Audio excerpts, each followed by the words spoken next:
اعوذ باللہ من الشیطان الرجیم بسم اللہ الرحمن الرحیم اللہ لا الہ الا ہو، اللہ تعالیٰ کے سوا کوئی معبود نہیں۔ الحی القیوم، وہی زندہ ہے، القیوم قائم رکھنے والا ہے۔ لا تأخذہ، نہیں پکڑتی اس اللہ کو سینۃ اونگ، ولا نوم، اور نہ نیند اور اونگ اللہ کو نہیں آتی۔ لہو ما فی السماوات، اسی اللہ کے لیے ہے، اسی کی ملکیت میں ہے جو کچھ چیزیں بھی آسمانوں میں ہے، وما فی الارض، اور جو کچھ زمین میں۔ من ذا الذی یشفع عندہ، کون ہے جو اس اللہ کے سامنے سفارش کر سکے؟ ہاں الا باذنہ، مگر اس کی اجازت کے ساتھ، اس کی اجازت کے بغیر کوئی سفارش نہیں ہوگی، اس کی اجازت کے ساتھ ساری سفارشیں ہوں۔ یعلم ما بین ایدیہم وما خلفہم، وہ اللہ جانتا ہے جو کچھ ان لوگوں کے سامنے ہے اور جو کچھ ان کے پیچھے ہے۔ ولا یحیطون، اور وہ لوگ احاطہ نہیں کر سکتے، نہیں پا سکتے، بشیء من علمہ، اس کے علم میں سے کچھ بھی، ایک ذرہ بھی وہ حاصل نہیں کر سکتے۔ ہاں الا بما شاء، مگر جو چاہے اللہ، جتنا چاہے کسی کو علم دے دے، اس کے سارے علم کا کوئی احاطہ نہیں کر سکتا۔ وسیع کرسیہ السماوات والارض، وسیع ہے اس کی کرسی آسمانوں اور زمین، آسمان اور زمین سے بھی بڑی ہے اس کی کرسی۔ ولا یؤودہ حفظہما، اور نہیں تھکاتی اس اللہ کو ان دونوں کی حفاظت کرنا، آسمان اور زمین اور ان کی چیزوں کی حفاظت اللہ کو تھکاتی نہیں۔ وَهُوَ الْعَلِيُّ الْعَظِيمُ، اور وہ اللہ بلند تر ہے اور عظمتوں والا ہے۔ سورہ بقرہ کی آیت نمبر 255، جس کو آیت الکرسی کہتے ہیں، کل اس کا درس کا پہلا حصہ بیان ہوا، اس کا خلاصہ میں بیان کر دیتا ہوں کہ سب سے پہلے پچھلی آیات کے ساتھ اللہ نے ربط بیان فرمایا کہ انسان کو اللہ نے جتنے بھی حکم دیے، جتنے احکام دیے، نماز، روزہ، حج، زکوٰۃ، اور جو جو مطالبات کیے اللہ نے، مال قربان کرنے کا مطالبہ کیا، اب اللہ کے راستے میں جان قربان کرنے کا مطالبہ کیا، ان سب چیزوں کا دار و مدار ایمان اور عقیدے پر ہے۔ یہ ربط ہے کہ اگر ایمان نہیں ہے تو تب بھی کتنے کافر دنیا میں ایسے ہیں جو بڑی بڑی نیکیاں کرتے ہیں، کتنی NGOs ہیں کافروں کی، یہودیوں کی، عیسائیوں کی، جو دنیا بھر میں غریبوں کی مدد کرتے ہیں، پل تعمیر کرتے ہیں، بڑی بڑی بلڈنگیں بنا کے دیتے ہیں، لوگوں کو کیمپ دیتے ہیں، جہاں زلزلے طوفان آ جائیں اور لوگ بے گھر ہو جائیں ان کو گھر بنا کے دیتے ہیں۔ یعنی کتنی بڑی بڑی نیکیاں ہیں بظاہر وہ لوگ کرتے ہیں، لیکن ایمان نہ ہونے کی وجہ سے ان کا کوئی عمل اللہ کے ہاں قبول نہیں ہوتا۔ تو اس لیے عمل کے قبول ہونے کے لیے سب سے پہلی شرط ایمان کا ہونا ہے، اور دوسرا نمبر عقیدہ صحیح ہو۔ ایمان تو ہے لیکن ایمان والا ہو کے، مومن ہو کے، مسلمان ہو کے بھی عقیدے میں گڑبڑ ہے، عقیدے توحید میں گڑبڑ ہے، شرک کی آمیزش ہے، منافقت ہے یا دوسرے عقائد خراب ہیں، تو تب بھی جو ہے کوئی چیز 100 حج بھی کر لیں، ساری زندگی کی نمازیں، ساری زندگی کے اعمال ضائع ہو جائیں۔ اور عقیدہ توحید کے بغیر پہاڑ جتنے اعمال بھی بے سود ہیں، بیکار ہیں، ضائع ہیں، ان کی حیثیت اللہ کے ہاں راکھ اور غبار سے بھی زیادہ نہیں ہے۔ تو اس لیے یہ ربط ہے آیت الکرسی کا پچھلی آیات کے ساتھ۔ اور دوسری چیز کل کے درس میں بیان ہوئی کہ آیت الکرسی یہ اتنی عظمت والی آیت ہے کہ اللہ جل شانہ نے، اللہ کے نبی نے اس کے بے شمار فضائل بیان کیے، جن میں سے 6 حدیثیں، 6 فضائل آیت الکرسی کے کل بیان ہوئے۔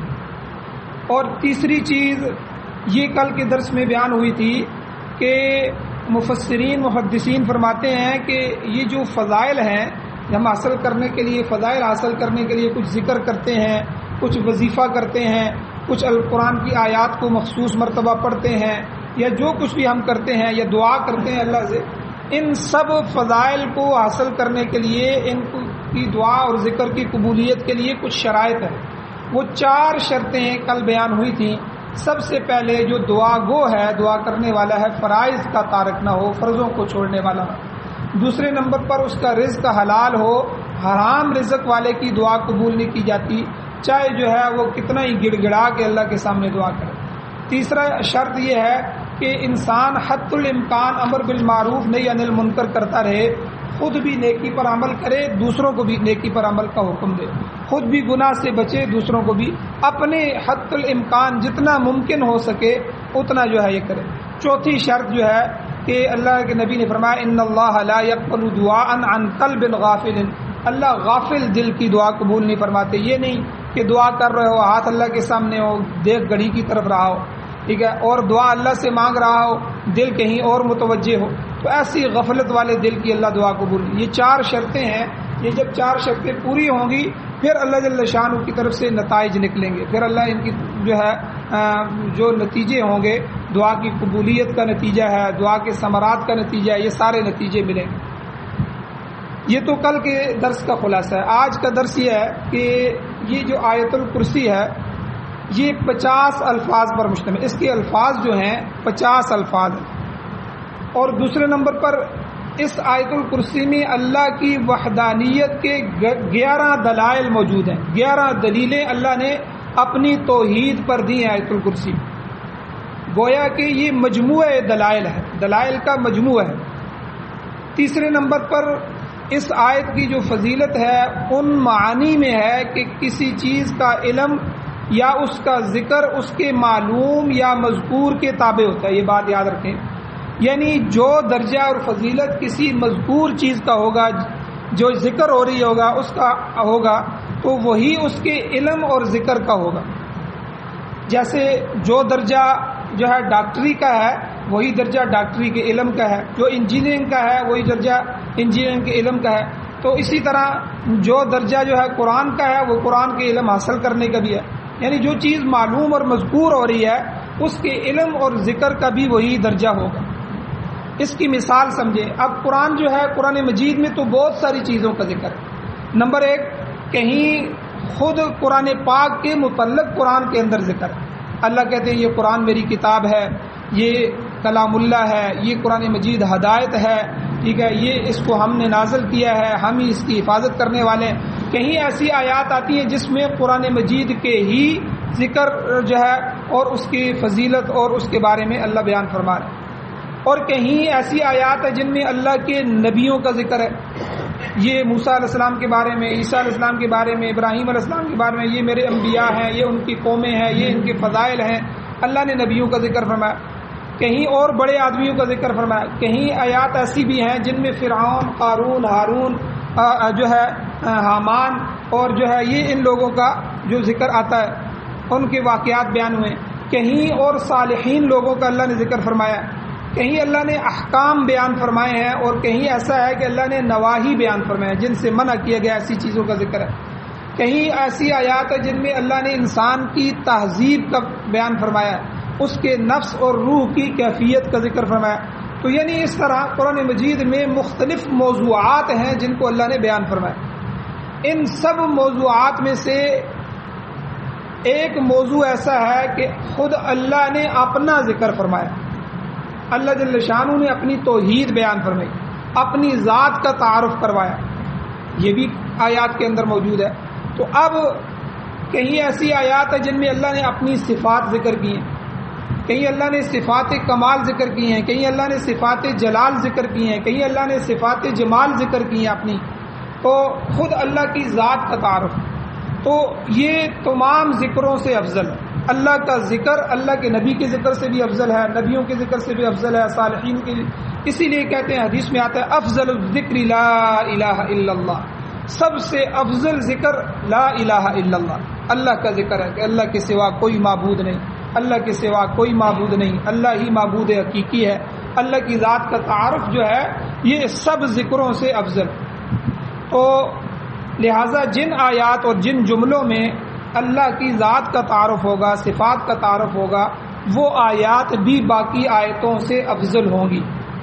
اس لحاظ سے چونکہ آیت الکرسی جو ہے اس میں اللہ کی ذات کا بھی ذکر ہے، اللہ کی صفات کا بھی ذکر ہے، اور اللہ کی توحید کے 11 دلائل موجود ہیں، تو اس لیے اس آیت کو باقی قرآن کی سب آیتوں سے افضل کہا گیا، اس کو فضیلت دی گئی۔ اب اس آیت میں وہ 11 دلائل کون سے ہیں؟ سب سے پہلے اللہ نے اس آیت میں ارشاد فرمایا اللہ لا الہ الا ہو، اللہ وہی ہے کہ اس کے سوا کوئی معبود نہیں، نہ کوئی چھوٹا معبود ہے، نہ کوئی بڑا معبود ہے، نہ کوئی عارضی معبود ہے، نہ کوئی مستقبل معبود ہے جو ہے کوئی مستقل ہے کہ مستقل ذاتی طور پر معبود ہو، نہ کوئی باپ معبود ہے، نہ کوئی بیٹا معبود، تو کوئی بھی معبود نہیں، معبود وہی ہے اور صرف وہی ہے۔ جو کوئی اللہ کے علاوہ کسی اور کو معبود مانتا ہے تو وہ عقیدہ باطل رکھتا ہے، اس کا عقیدہ باطل ہے، وہ کفر کے اندر جا رہا ہے، شرک کے اندر مبتلا ہو رہا ہے۔ تو سب سے پہلے اللہ نے اپنی ذات کا تعارف کروایا کہ میری ذات کے علاوہ کوئی دینے والا نہیں، کوئی حاجت روا نہیں، کوئی مشکل کشا نہیں، کوئی جو ہے تمہاری بگڑی بنانے والا نہیں، میری ذات کے علاوہ کوئی، میں ہی الہ ہوں۔ اور دوسری دلیل اللہ نے کیا دی اپنی ذات؟ وہ ذات کیسی ہے؟ الحی، الحی کا لفظ کہ وہ زندہ ہے، اس کی جو زندگی، اس کی جو حیات ہے وہ ابدی ہے، سرمدی ہے، ہمیشہ ہمیشہ کے لیے ہے۔ اس کے علاوہ جتنی بھی زندگیاں ہیں دنیا میں سب جزوی زندگیاں ہیں، عارضی زندگیاں ہیں۔ کسی کو بھی اللہ نے دائمی حیات نہیں دی، اپنے محبوب کو دائمی حیات نہیں۔ انبیاء جو مخلصین اور مقربین لوگ کہتے ہیں ان کو اللہ نے دائمی حیات نہیں دی۔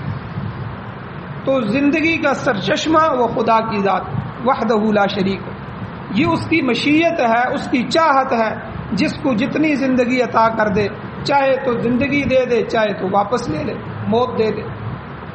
تو الحی یہ ایک جملہ جو ہے وہ اس سارے مفہوم کو ادا کر رہا ہے کہ وہ ایسی ذات ہے جس کی زندگی ہمیشہ ہمیشہ کی ابدی زندگی۔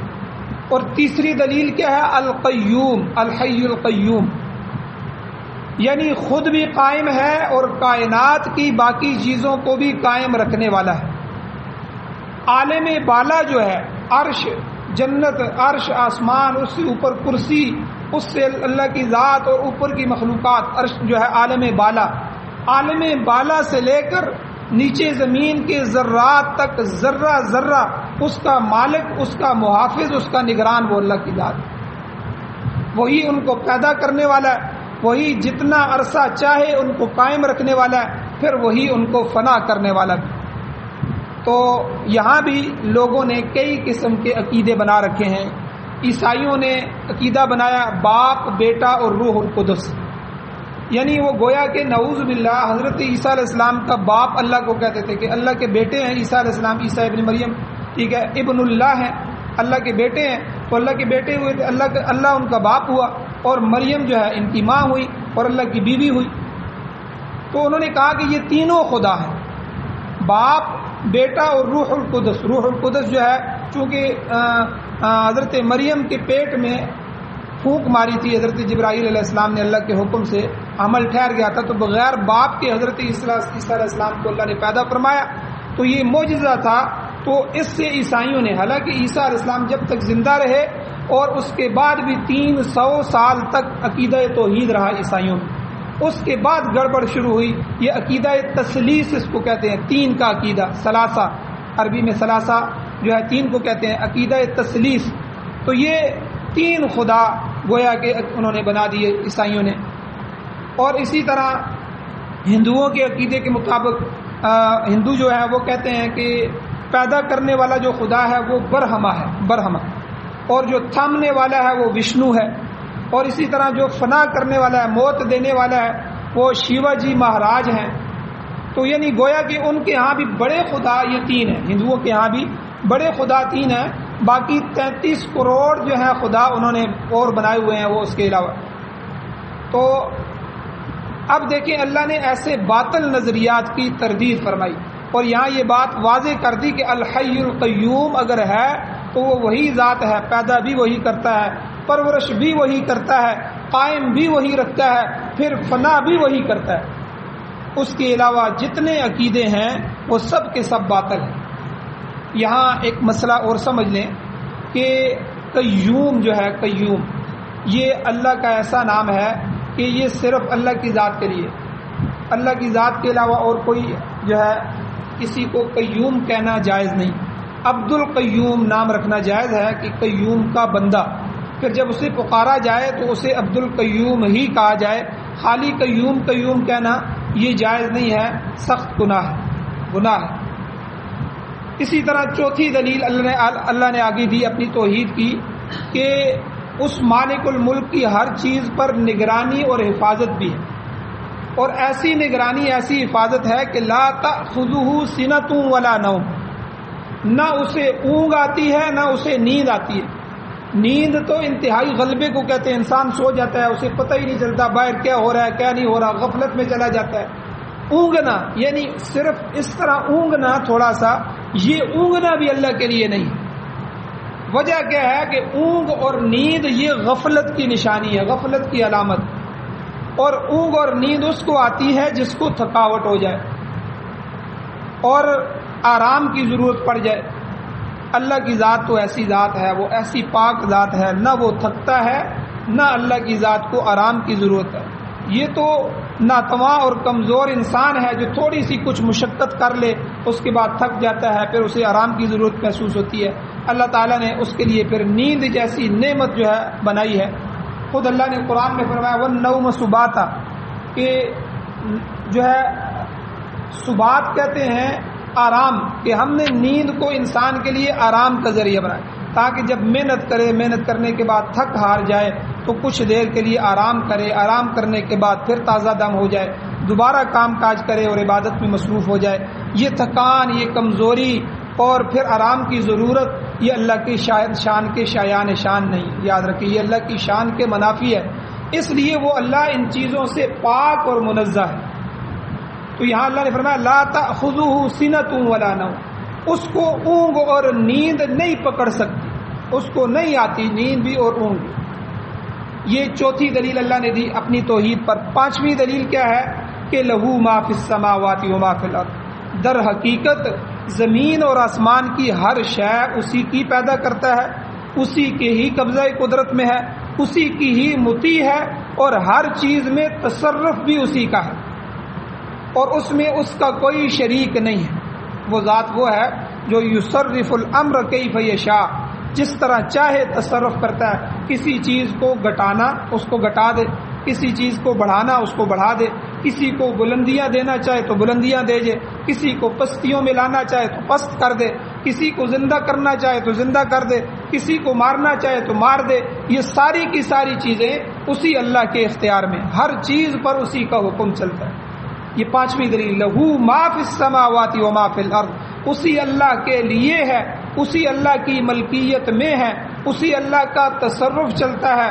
کس پر؟ ما فی السماوات، جو کچھ بھی ہے آسمانوں میں، و ما فی الارض، جو کچھ بھی ہے زمینوں میں۔ زمین اور آسمان کا کوئی ذرہ ذرہ اللہ کے تصرف سے نکلا ہوا نہیں ہے، ہر ایک پر محافظ اور نگران بھی وہ ہے، ہر ایک اس کے قبضہ قدرت میں ہے، ہر ایک پر اس کا تصرف چلتا ہے۔ جب تک چاہے گا زمین کو باقی رکھے گا، جب چاہے گا اس کھیل کو ختم کر دے گا، اور یہ زمین اور یہ پہاڑ روئی کے گالوں کی طرح اڑتے ہوئے نظر آئیں گے، ہر چیز فنا ہو جائے گی۔ تو لہو ما فی السماوات و ما فی الارض، اسی کے لیے ہے جو کچھ آسمانوں میں ہے جو کچھ زمین میں۔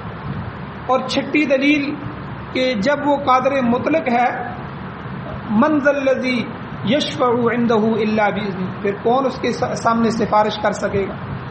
کوئی اس کے سامنے سفارش کا دم بھی نہیں مار سکے گا بغیر اس کی اجازت کے، الا باذنہ، ہاں جس کو اس کی اجازت ہوگی وہ صرف سفارش کرے گا۔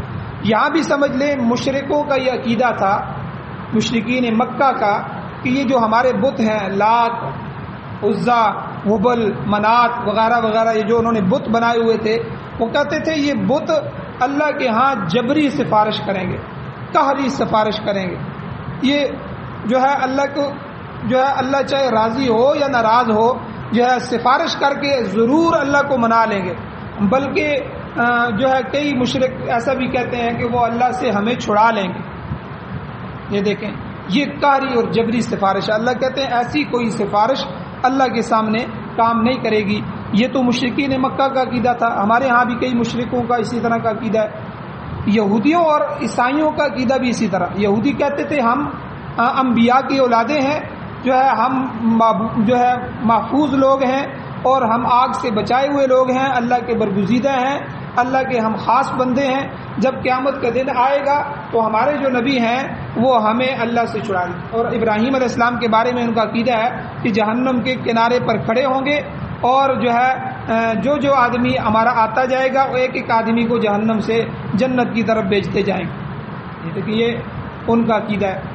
اور عیسائیوں کا عقیدہ یہ ہے کہ عیسیٰ علیہ السلام جو صلیب پر چڑھ گئے، سولی پر چڑھ گئے، حالانکہ ہمارا مسلمانوں کا عقیدہ یہ ہے عیسیٰ علیہ السلام کو پھانسی نہیں دی گئی بلکہ اللہ نے ان کو محفوظ بنایا اور وہاں سے اٹھا لیا اور زندہ اٹھائے گئے اور آسمانوں پر لے جائے گئے۔ اب بھی وہاں زندہ موجود ہیں اور اللہ قرب قیامت میں عیسیٰ علیہ السلام کا دوبارہ نزول فرمائیں گے۔ عیسیٰ علیہ السلام خود اتریں گے اور یہاں آ کر زندگی گزاریں گے، دجال کو قتل کریں گے، شادی کریں گے، ان کی اولاد ہوگی، پھر وہ فوت ہوں گے اور حضور علیہ السلام کے روضہ مبارک میں ایک چوتھی قبر کی جگہ باقی ہے، وہاں عیسیٰ علیہ السلام دفن ہوں گے۔ یہ ہمارا مسلمان۔ لیکن عیسائیوں کا عقیدہ کیا ہے کہ یہودیوں نے ان کو پھانسی دے دی، صلیب پر چڑھا دیا، اسی لیے ہر عیسائی کے گلے میں صلیب پڑا ہوتا ہے، ان کی ٹی شرٹ کے اندر صلیب وہ چھاپے ہوتے ہیں، ان کی ہر جگہ صلیب ہوتے ہیں۔ وہ اس کو ایک مقدس عقیدہ سمجھتے ہیں کہ عیسیٰ علیہ السلام جو صلیب پر چڑھ گئے ہیں تو انہوں نے چڑھ کے ہمارا کفارہ دے دیا عیسائیوں کو۔ اب ہمیں پوچھنے والا کوئی نہیں ہے، عیسائی جتنے مرضی گناہ کرتے رہیں ان کا کفارہ پہلے ہی ادا ہو چکا ہے۔ کس صورت میں؟ عیسیٰ علیہ السلام کی قربانی کی صورت۔ دیکھیں کتنا غلط عقیدہ ہے ان کا۔ تو یہ گویا کہ ایک قسم کا جبری اور قہری سفارش کا عقیدہ ہے۔ تو اللہ نے یہاں اس کا رد فرمایا ہے اور اس سے پہلی آیت میں بھی گزر چکا ہے۔ اللہ نے فرمایا لا بیع فیہ، اس دن کوئی نہ خرید و فروخت نہیں ہوگی، اور ولا خلۃ، کوئی دوستی نہیں ہوگی، ٹھیک ہے، اور ولا شفاعت، کسی قسم کی کوئی جبری سفارش نہیں ہوگی۔ ہاں اللہ تعالیٰ کی اجازت کے ساتھ سفارش کرنے کی اجازت ہوگی۔ اشرف المخلوقات میں سے سب سے افضل انسان حضور خاتم النبیین صلی اللہ علیہ وسلم نے فرمایا کہ قیامت کے دن میں رب الحاکمین کے سامنے آؤں گا اور اللہ تعالیٰ کے حضور ایک لمبا سجدہ کروں گا، پھر مجھے حکم ہوگا یا محمد ارفع رأسک، اے محمد آپ اپنا سر اٹھائیں، آپ بات کریں آپ کی بات سنی جائے گی، آپ سفارش کریں آپ کی سفارش قبول کی جائے گی۔ بعض روایات میں آتا ہے کہ حضور علیہ السلام کا یہ سجدہ 10 سال کے وقفے کے برابر ہوگا، اتنا لمبا سجدہ ہوگا جتنے 10 سال ہوتے ہیں۔ حضور اتنے لمبے سجدے میں پڑھ کے اللہ کی حمد و ثنا کریں گے، اللہ سے روئیں گے، مانگیں گے، اس کے بعد اللہ شفاعت کی اجازت دیں گے۔ بغیر اجازت کے حضور کو بھی سفارش کی اجازت نہیں ہوگی، اور بھی اللہ اجازت دیں گے تو تب اجازت ہوگی۔ اور اجازت بھی اللہ نے قرآن میں فرمایا اس شخص کے لیے دی جائے گی جس کا عقیدہ توحید پر ہوگا اور اللہ تعالیٰ اس کو پسند فرمائیں گے۔ اللہ نے قرآن میں فرمایا وَلَا يَرْضَى لِعِبَادِهِ الْكُفْرَ، اللہ تعالیٰ کفر والے عقیدے کو پسند نہیں فرماتے، شرک والے عقیدے کو پسند نہیں کرتے۔ وہ کفر کرنے کی توفیق تو دیتا ہے لیکن کافر کی رسی دراز کرتا ہے، لمبی کرتا رہتا ہے، اس سے ناراض بھی ہوتا ہے، کیونکہ اس کے نزدیک والکافرون هم الظالمون، کافر لوگ اصل ظالم ہیں۔ اور شرک کے بارے میں اللہ نے فرمایا ان الشرک لظلم عظیم، شرک تو بہت بڑا ظلم ہے۔ لہٰذا قیامت کے دن سفارش جو ہوگی وہ 2 شرطوں کے ساتھ مشروط ہوگی، 2 شرطیں ہوں گی۔ پہلی جو ہے کہ اس آدمی کو جو مستحق سفارش ہوگا اللہ اس کو من لا یشرک باللہ شیئا، جس نے اللہ کے ساتھ کسی کو شریک نہیں ٹھہرایا ہوگا، ایمان والا ہوگا، صحیح عقیدے والا ہوگا، اللہ اس کو سفارش کی اجازت دے گا۔ پھر یہ بغیر اجازت کی سفارش نہیں ہوگی، پھر جب اجازت ہو جائے گی پھر انبیاء بھی سفارش کریں گے، ملائکہ فرشتے بھی سفارش کریں گے، اولیاء اللہ بھی سفارش کریں گے، شہداء بھی سفارش کریں گے، مومن ایمان والے بھی سفارش کریں گے، حفاظ قراء علماء بھی سفارش کریں گے، یہ سارے طبقے سفارش کریں گے۔ صحیحین کی حدیث ہے، بخاری اور مسلم شریف کی حدیث ہے کہ نبی اکرم صلی اللہ علیہ وسلم نے فرمایا میں بار بار سجدہ کروں گا، بار بار سجدہ ریز ہوں گا اور اللہ تعالیٰ بار بار سفارش کی اجازت دیں گے۔ یہ سفارش مختلف قسم کے لوگوں کے لیے ہوگی۔ ایک دفعہ اجازت ہوگی کہ اس قسم کے لوگوں کے متعلق آپ سفارش کریں، آپ سفارش کریں گے تو اللہ ان لوگوں کو دوزخ سے نکال لیں گے، پھر حضور سجدہ کریں گے، پھر اجازت ہوگی، اب دوسرے قسم کے لوگوں کی سفارش ہوگی اور آپ ان لوگوں کو بھی دوزخ سے نجات دلوائیں گے۔ اسی طرح آپ بار بار سجدہ کریں گے، اللہ بار بار سفارش کی اجازت دیں گے۔ تو دعا کریں کہ اللہ جل شانہ ہمیں بھی حضور علیہ السلام کی شفاعت نصیب فرمائے. ٹھیک ہے، ہر دعا کے اندر اس دعا کو شامل کیا کریں، اللہ حضور کی شفاعت نصیب فرمائے، حضور کی سفارش نصیب فرمائے. تو بہرحال یہ 6 دلائل ہیں جو میں نے ابھی تک بیان فرمائے ہیں. 5 دلائل اور ہیں انشاءاللہ کل کے درس میں بیان کیے جائیں گے آیت الکرسی کے اندر. اللہ جل شانہ سے دعا ہے اللہ ہمیں عمل کی توفیق عطا فرمائے. آمین. الحمدللہ رب العالمین والعاقبۃ للمتقین والصلاة والسلام علی رسولہ النبی الامی الکریم. اللهم ربنا آتنا فی الدنیا حسنۃ وفی الآخرۃ حسنۃ وقنا عذاب النار. یا اللہ ہماری کمی کوتاہیوں کو معاف فرمائے، یا اللہ درگزر فرمائے، صغیرہ کبیرہ گناہوں کو معاف فرمائے، یا اللہ ہر طرح کی کمیوں کوتاہیوں کو معاف فرمائے. یا اللہ قرآن اور سنت کو یا اللہ ہمیں سمجھنے، سننے، سیکھنے، عمل کرنے، اس کی اشاعت کرنے، اس کی یا اللہ آگے پھیلانے کی توفیق عطا فرمائے. قرآن و سنت سے محبت نصیب فرمائی، قرآن و سنت کا غلبہ نصیب فرمائی. اپنے اس نظام کو پوری دنیا کے باطل نظاموں پر غالب فرمائی، اسلام کی بہاریں نصیب فرمائی. یا اللہ امارت اسلامیہ شریعہ افغانستان کی حفاظت فرمائیے، قدم قدم پر یا اللہ ان کی حفاظت فرمائیے، انہیں مزید تقویت اور طاقت نصیب فرمائیے. پوری دنیا کے باطل اور فسادی لوگوں کو یا اللہ ان کے ہاتھوں شکست فرمائیے. یا اللہ پوری دنیا میں یا اللہ اسلام کا غلبہ نصیب فرمائیے. یا اللہ ہمیں پاکستان میں بھی قرآن و سنت کی بہاریں نصیب فرمائی. آج ہمارے قانون غیروں کے ہیں، انگریزوں کا نظام، انگریزوں کی عدالتیں، انگریزوں کا سسٹم، معاشرہ انگریزوں کا، تجارت انگریزوں کی. یا اللہ ہمیں اسلامی امارت اسلامیہ نصیب فرما. یا اللہ نیک صالح لوگوں کی قیادت نصیب فرما. یا اللہ نبی صلی اللہ علیہ وسلم کی شفاعت نصیب فرما. یا اللہ کفر اور شرک سے ہمیں محفوظ فرما. یا اللہ جتنی بھی مقدس ہستیاں ہیں ان کے ساتھ یا اللہ باطل عقیدوں سے ہمیں محفوظ فرما. یا اللہ وہ آپ کے نیک اور برگزیدہ بندے تھے، آپ کی طرف بلانے والے تھے. یا اللہ بعض لوگوں نے انہیں کوئی معبود بنا لیا، ان سے حاجتیں مانگنی شروع کر دی. یا اللہ ہمیں کفر اور شرک اور نفاق سے محفوظ فرما، خاتمہ ایمان پر فرما. صلی اللہ تعالی علی خیر خلقہ محمد وآلہ وصحبہ اجمعین برحمتک یا